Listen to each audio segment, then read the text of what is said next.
Frères et sœurs, peuple d'Afrique, peuple du monde, je prends la parole aujourd'hui, non pas pour parler par énigme, ni d'un langage poli de la diplomatie qui cache des couteaux derrière des sourires, mais pour parler franchement. Ils nous ont présenté un soi-disant plan, présenté par l'ancien président américain Donald Trump.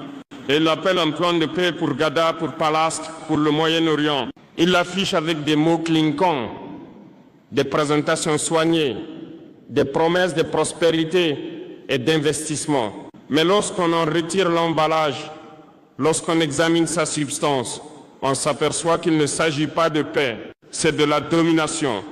C'est l'humiliation déguisée en réconciliation. C'est forcer un peuple à accepter des chaînes pour ensuite se faire dire que ces chaînes sont des bracelets d'or. Et je vous le dis, ce n'est pas la paix. La paix ne se construit pas lorsque le plus fort dicte chaque ligne et que le plus faible est seulement tenu de signer. La paix ne se construit pas lorsque la souffrance d'un peuple est réduite à un argument de négociation pour les investisseurs. La paix ne se construit pas lorsque ses droits sacrés sont bafoués, sa dignité bafouée, sa souveraineté reportée à la fin des temps.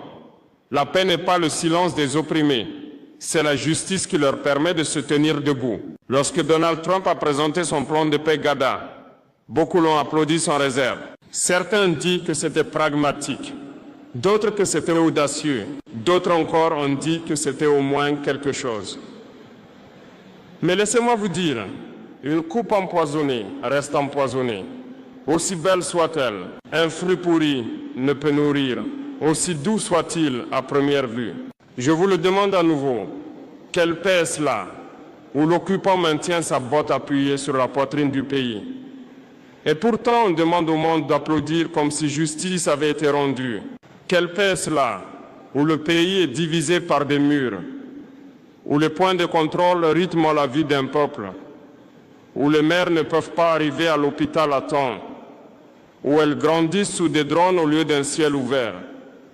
Et pourtant, on leur dit d'être reconnaissantes d'un accord. Quelle paix est-ce là, où l'on demande aux dépossédés d'accepter les miettes, tandis que le voleur festoie au grand jour, où l'on offre à l'homme volé une place à table, que s'il accepte de cesser de réclamer son pain volé.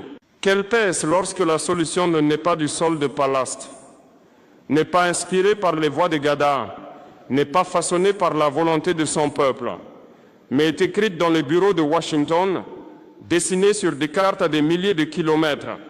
Quelle paix est-ce lorsque l'avenir d'un peuple est discuté sans sa présence, sa signature exigée, mais sa voix ignorée? N'est-ce pas la vieille arrogance de l'Empire?